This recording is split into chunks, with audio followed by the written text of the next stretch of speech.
Our topic today will be about the first step in the hospital life cycle journey. Surely, we're talking about the strategic planning.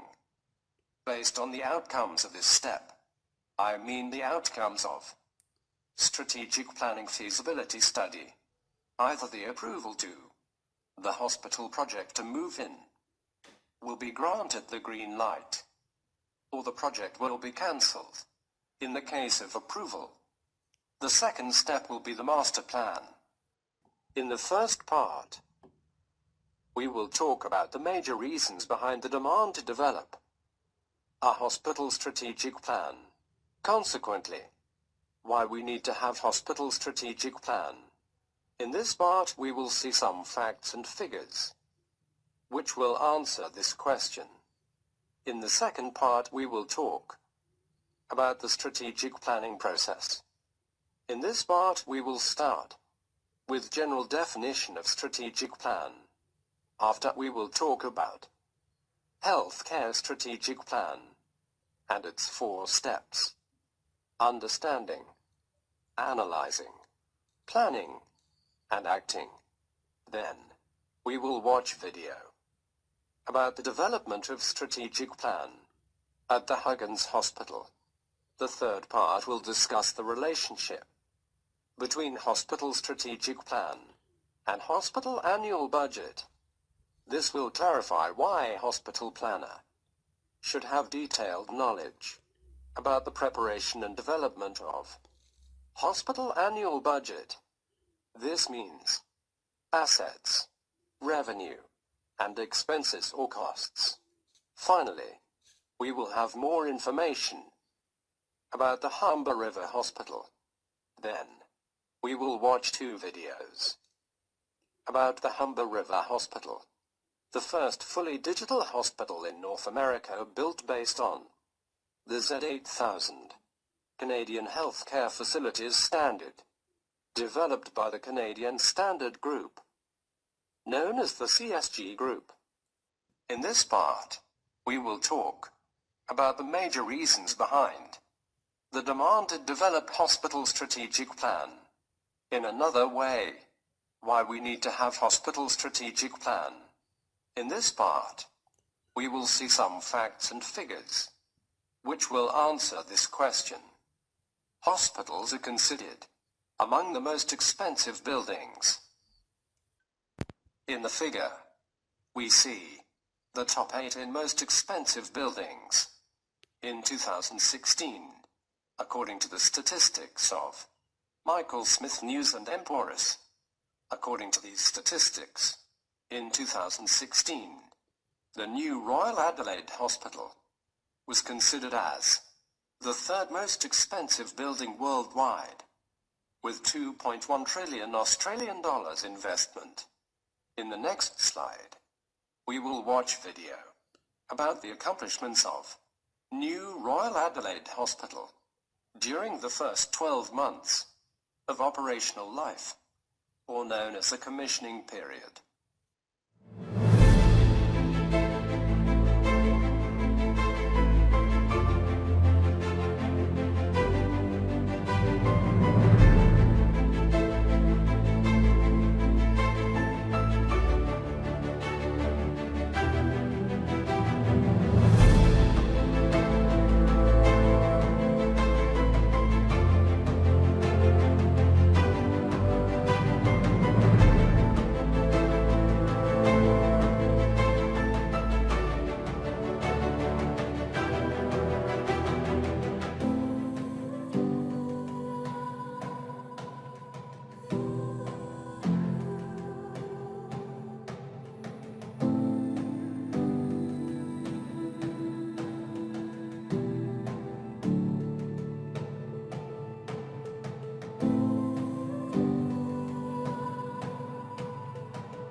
The fully digital hospital is the current trend in hospital planning and design. In this slide, we see two models of fully digital hospital. The first model is the new Royal Adelaide Hospital. The new Royal Adelaide Hospital is a fully digital hospital and the most expensive hospital worldwide. The hospital is 800 bed capacity with 2.1 billion Australian dollar capital cost. This hospital is built based on Australian healthcare facilities guidelines. The second model is Humber River Hospital, which is considered as the first fully digital hospital in North America.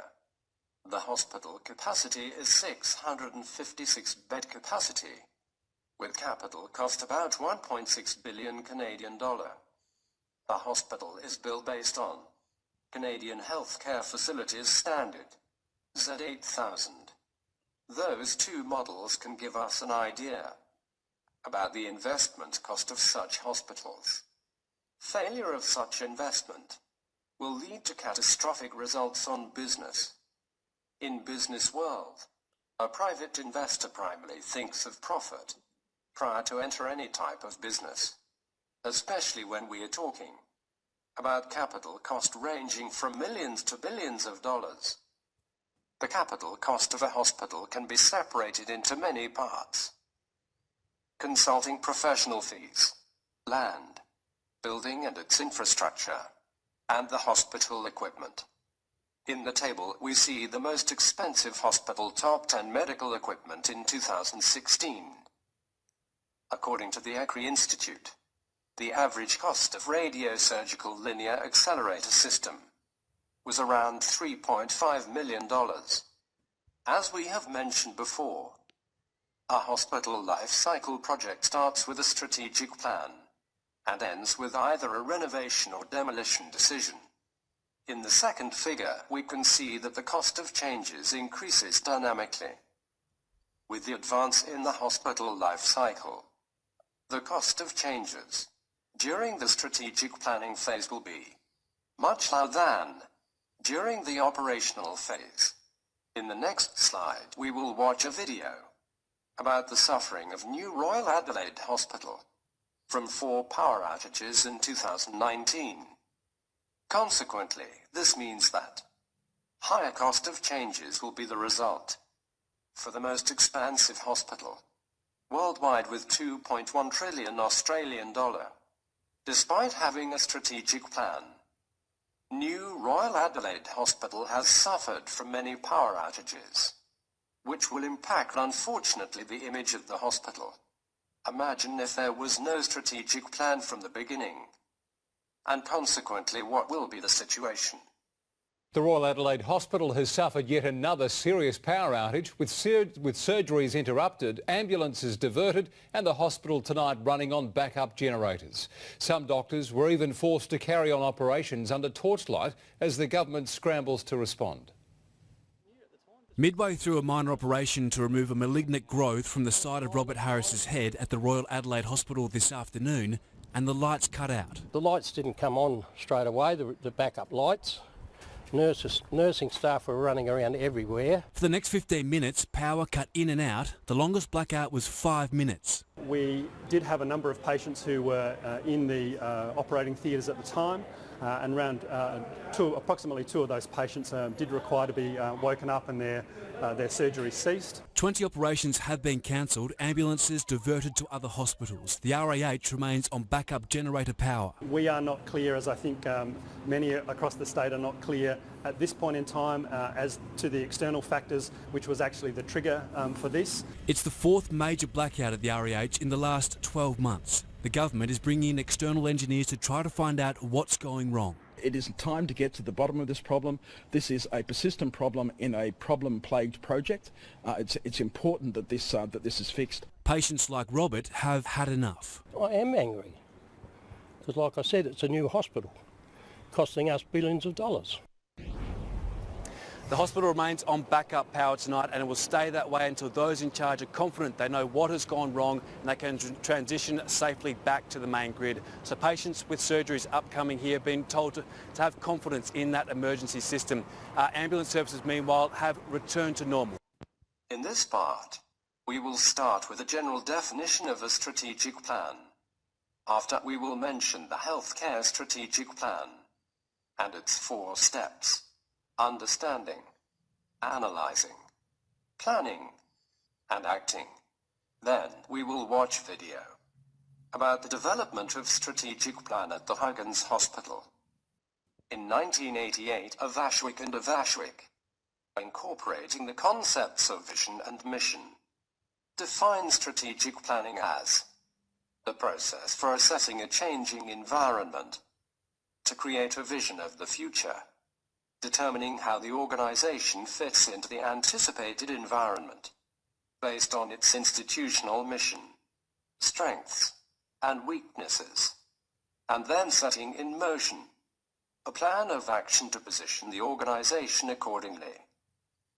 In essence, strategic planning should attempt to answer and address the following questions: where we are now, where we are going, how we will get there, how we will know we are achieving our goals. These questions will form the backbone of an estate strategy. In healthcare, strategic planning needs to acknowledge that core services will change and flex as care models and service priorities evolve. The objective of strategic planning is to control these changes and to use them as an opportunity to redistribute resources in order to improve the overall quality and balance of healthcare provision. In strategic planning process, there are 4 steps: understanding, analyzing, planning, and acting. In the next slides, we will talk about each of these steps. For successful strategic planning, healthcare organizations will need to understand disease popularity, existing and potential demands for services, commissioning intentions, and what impact these issues will have for the estate. Factors that are influencing the delivery of care, and which are changing most rapidly, are demographic trends, in particular, an aging population and the projected prevalence of dementia, shorter lengths of stay, an increase in ambulatory care and surgery via community settings, technological advances, for example, in surgical techniques and diagnostic imaging. Planning means developing plans that meet the long-range needs of the organization. In some countries, planning tools are available and very useful. For example, in UK, there are 2 useful tools used in the planning of a strategic plan for a healthcare organization. The first one is called SHAPE. SHAPE is an acronym for Strategic Health Asset Planning and Evaluation. The second tool is called ADB. ADB is an acronym for Activity Database. We will start with the SHAPE tool. In this slide, we see a screenshot for the SHAPE, which is the tool used in UK for hospital strategic planning. SHAPE boundary and sites can give location of primary care sites within a specific boundary, also a spatial distribution of primary and community facilities, can establish whether there are any gaps in service delivery in relation to local needs. Based on this information, SHAPE can help to select one site or multi-site locations to build the proposed hospital as well as other outcomes. ADB is a software, assists in the construction, briefing, development, design and alteration of healthcare facilities. Room data sheets provide an activity-based approach to building design and include data on personnel, planning relationships, environmental considerations, design character, space requirements, and graphical layouts. Space is designed using ADB data. Comply with the planning guidance in Health Building Notes HBN and Health Technical Memoranda HTM. This slide shows an ADB graphical representations of room layout drawings, room elevations, and three-dimensional drawings with 1/50 scale. Acting means taking actions as planned, and implement the strategic plan. Feedback from actions taken can be incorporated into the next plan and/or project to provide continuous improvement to future strategic plans. The cyclical nature of constant planning for the changing future and adopting plans along the way are normal events. These changes and updates must be managed to ensure that they are achievable. In the next slide, we will watch video about the strategic planning process at Huggins Hospital. Strategic plan, but it was something that was outdated, and because of all the changes going on in healthcare, really needed to be looked at. So it finally got to a point of us realizing we just needed to sit down and rewrite the plan. Traditionally, a strategic plan is done in a small boardroom with a few people, maybe a leadership team and a board team. At Huggins Hospital, our employees are eager for change. So what we decided to do was invite a cross-section of employees from across the whole organization and really listen to what everybody else has to say. I thought it was unique, the way they were approaching it. This process included everyone. If one individual at the table came up with an idea, it got built on as it went around the table, and I think came up with a better product. You had a broad grouping of people, from housekeeping to information technology to clinical staff. You had physicians, you had board members. It was quite diversified. People were kind of wondering what this was going to be and what was going to happen.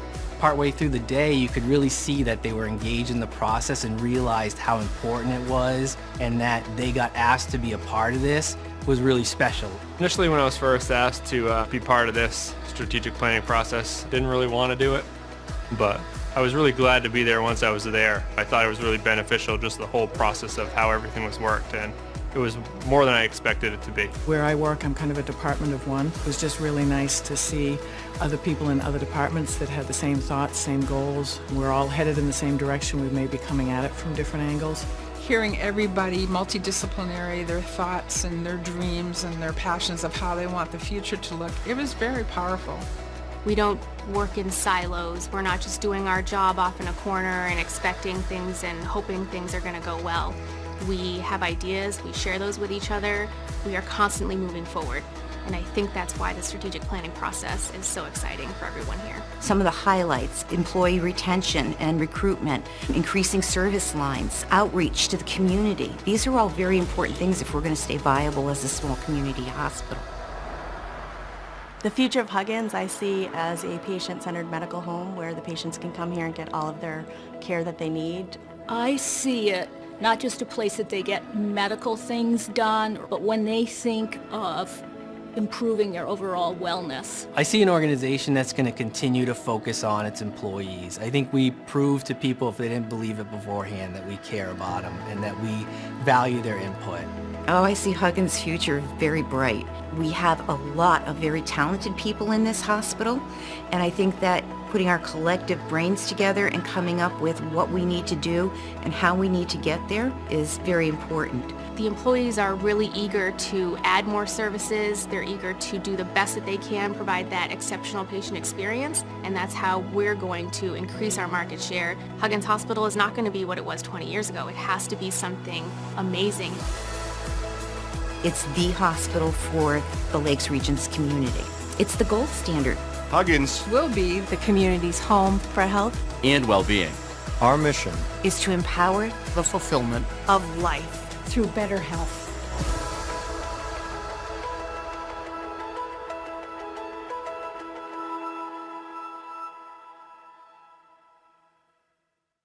The targets of strategic plan are long-term ones, covering the complete life cycle of a hospital.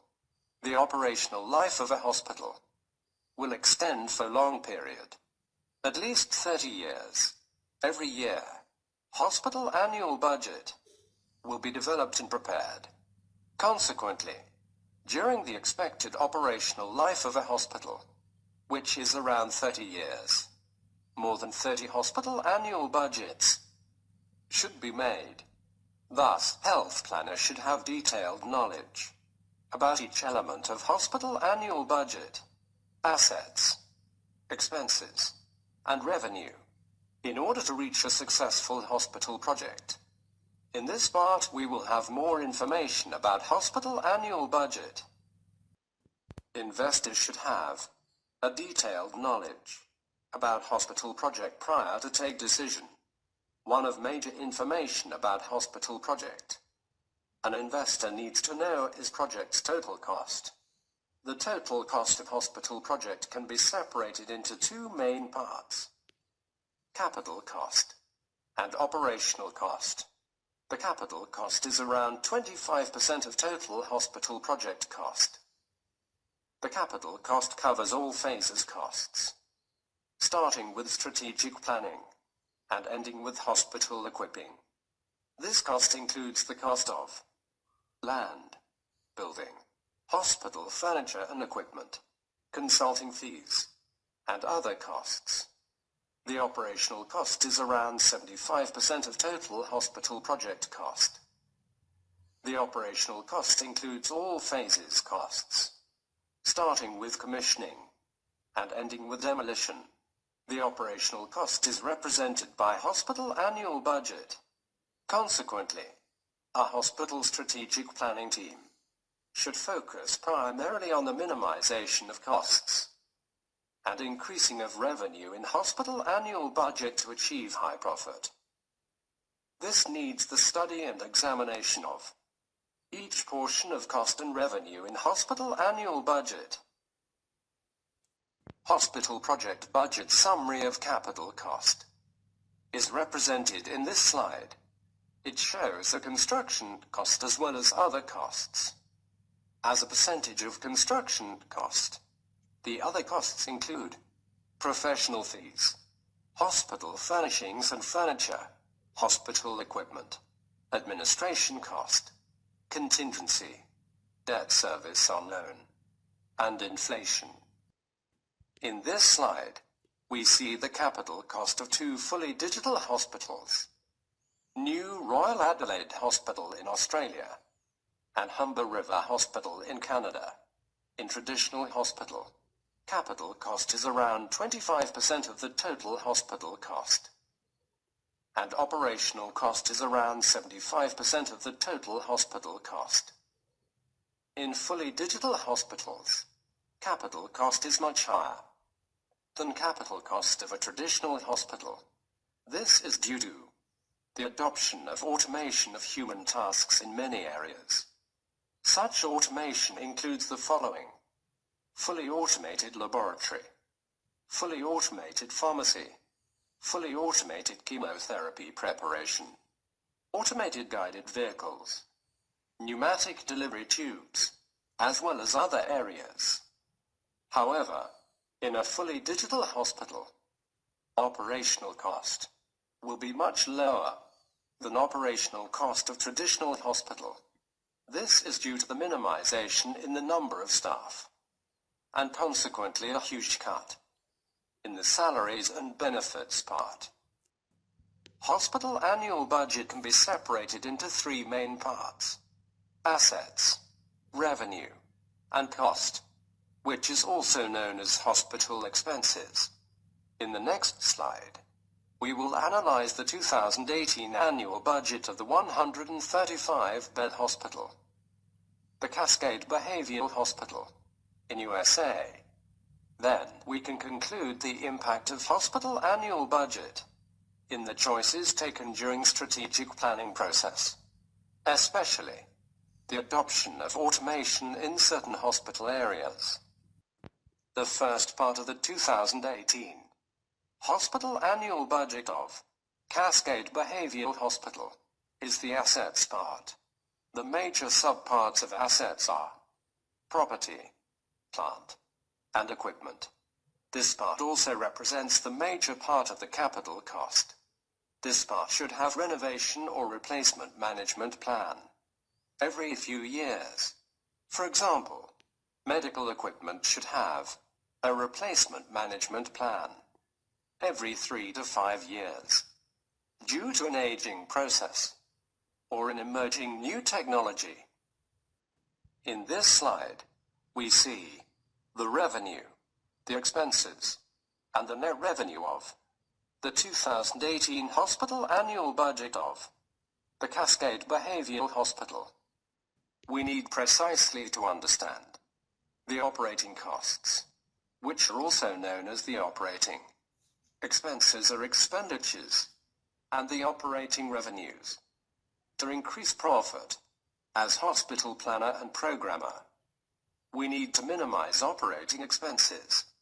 As we can see in this slide, the big portions of operating expenses are salaries and wages, employee benefits and professional fees.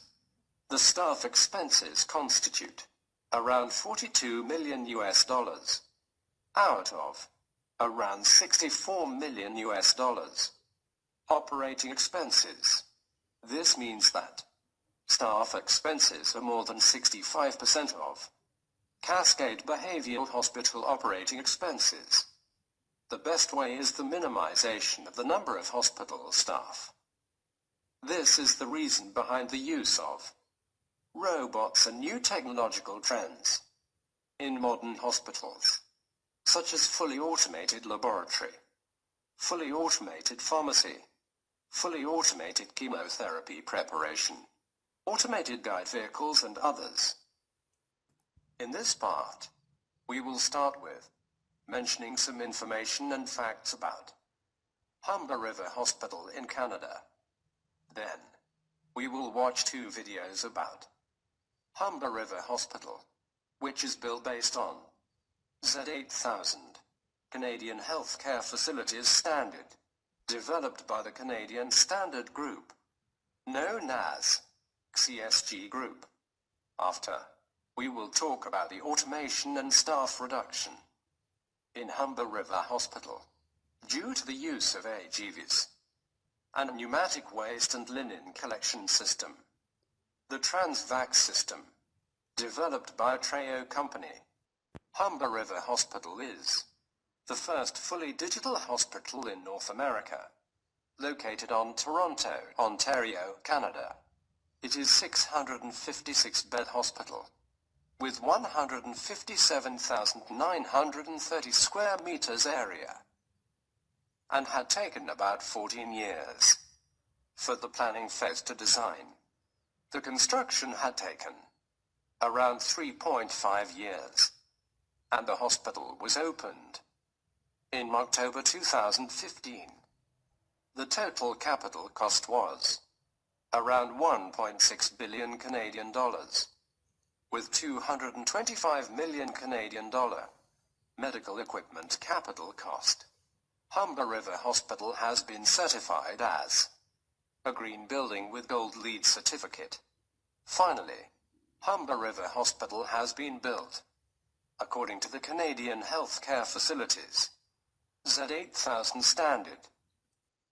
In this slide, we can see the Canadian Healthcare Facilities standards related to planning and design, commissioning, operation and maintenance, as well as other standards related to plumbing installations and wayfinding in healthcare facilities.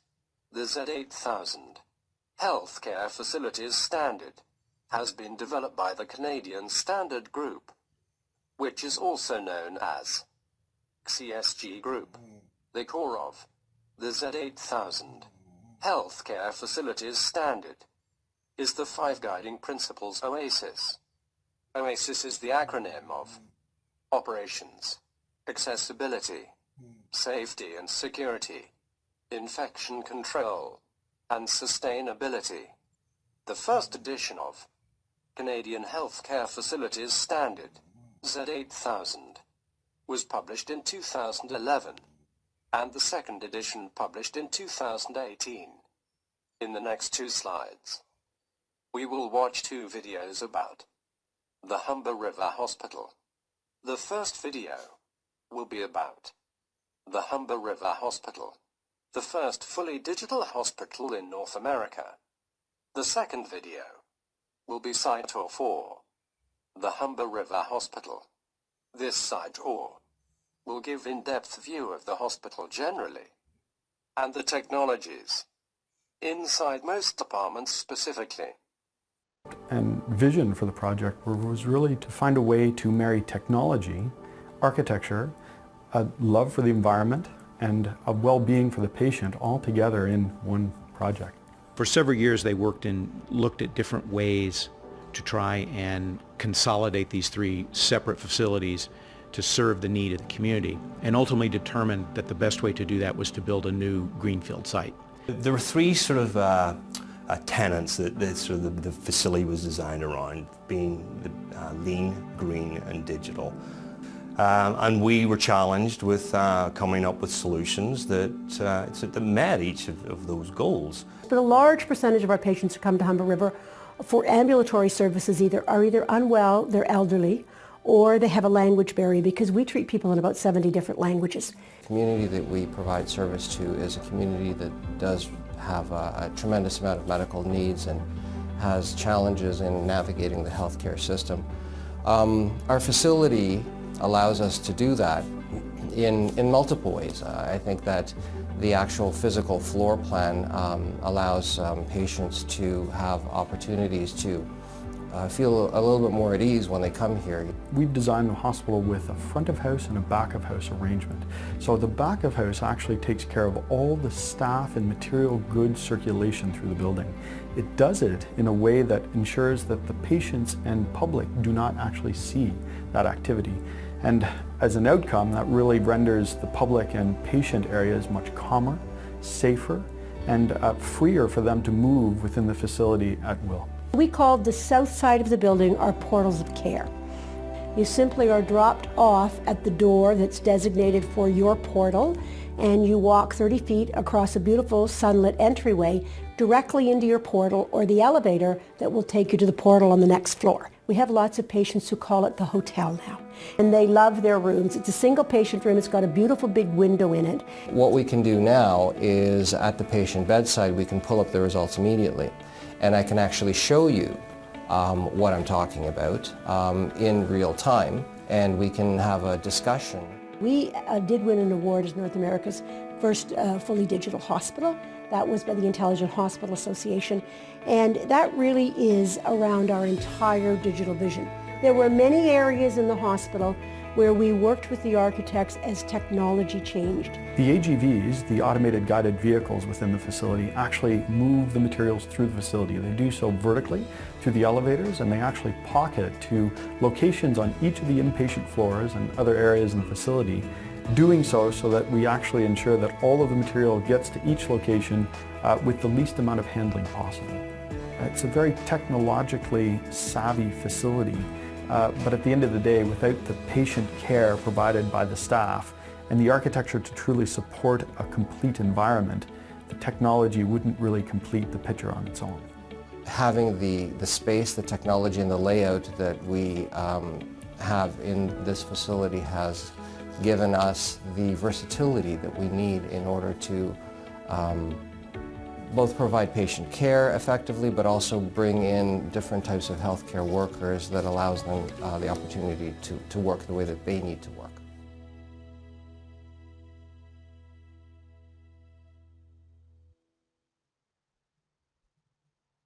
Paul Galini, Executive Vice President and co-founder at Empire Communities, and I'm here today as Campaign Cabinet Member for Humber River Hospital Foundation, helping to raise money for this incredible new hospital. This will be North America's first fully digital hospital, and it's quite impressive. It's impressive because it's over 1.8 million square feet, as well as serving over 850,000 people in this community in Northwest GTA. I'd like to introduce you to the President and CEO of the Humber River Hospital Foundation, Heather Hurst. Hi, Heather. Hi, Paul. So Heather, tell us today why it's important for the community to get behind our efforts for fundraising behind this incredible hospital. This is the first new hospital in 25 years. The government supports 90% of the construction costs, and the foundation has been asked to raise $225 million to furnish and equip this beautiful hospital. We need to raise money for 55,000 pieces of equipment, and we need your help. We've raised $71 million to date, and we know we can get there. So we need your help. Thank you. Thank you. I'm a builder, and I know that good design, enhanced by technology, can help us achieve what we could only dream before. Like building a 1.8 million square foot hospital and not getting lost in it. Thanks to smart design, this is a hospital that's easy to navigate, with separate entry portals that help patients get to the clinic they require quickly and easily. They're called portals of care, and it's similar to an airport, where you enter at the portal to the clinic and walk just about 32 feet and end up in the clinic entrance. It's that easy. Paul, we're now entering in one of our smart rooms here in the hospital.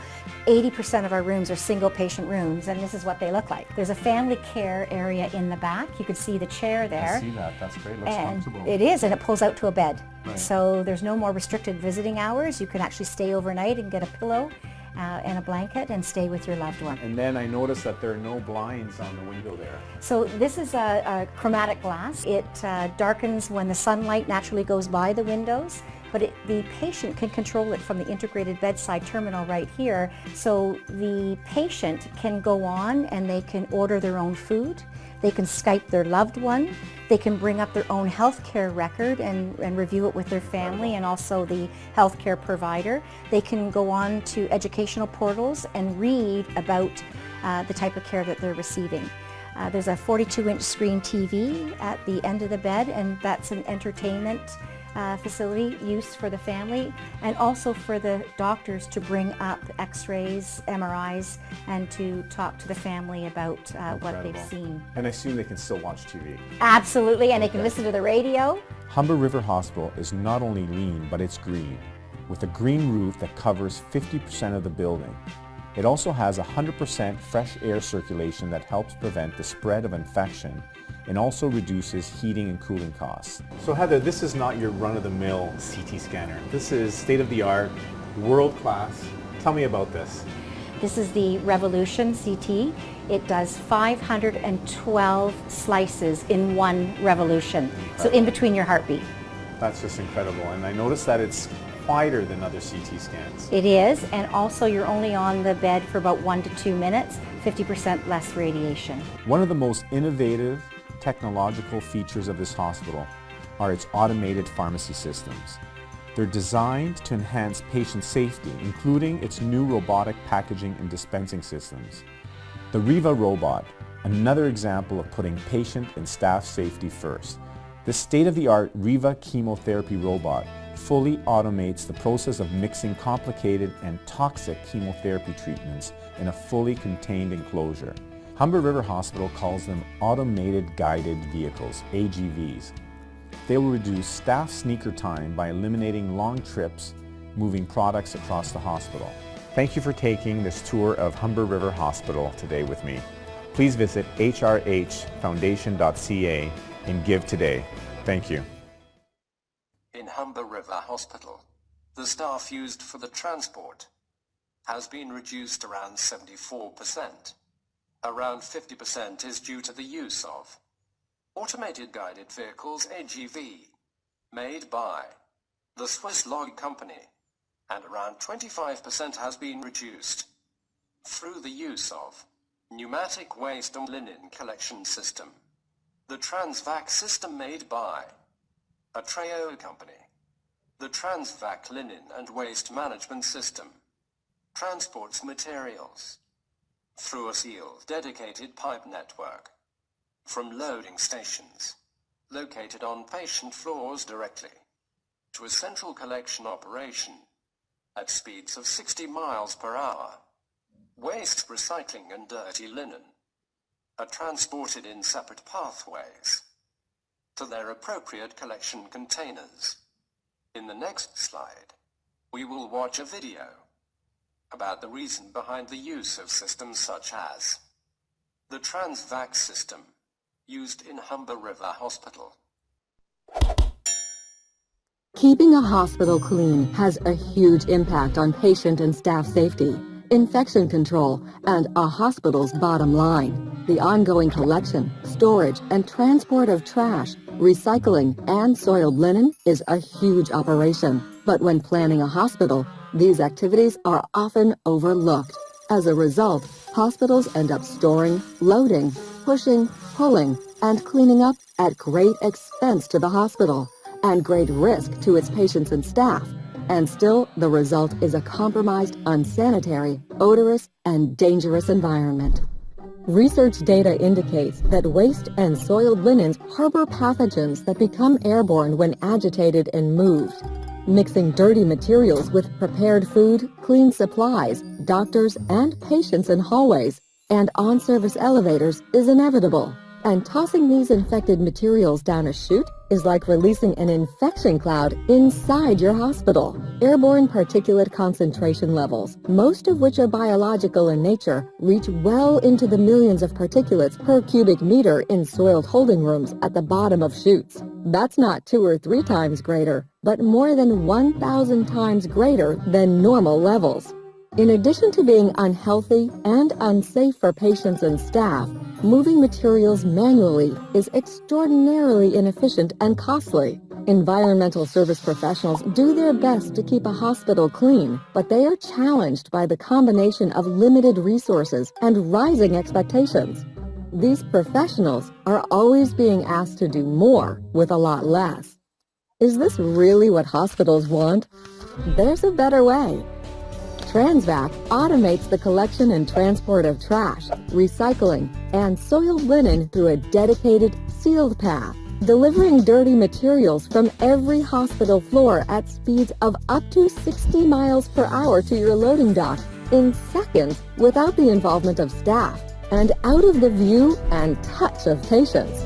Save on labor, reduce airborne contamination, reclaim valuable space, and create a cleaner, healthier hospital for patients and staff. Your hospital can decrease exposure to dirty, infected materials by up to 80% and save millions of dollars by doing so. So, save money, save time, and create an aesthetically pleasing, cleaner, healthier, healing environment for your hospital. Contact TransVac to get started today. Finally, thank you for watching.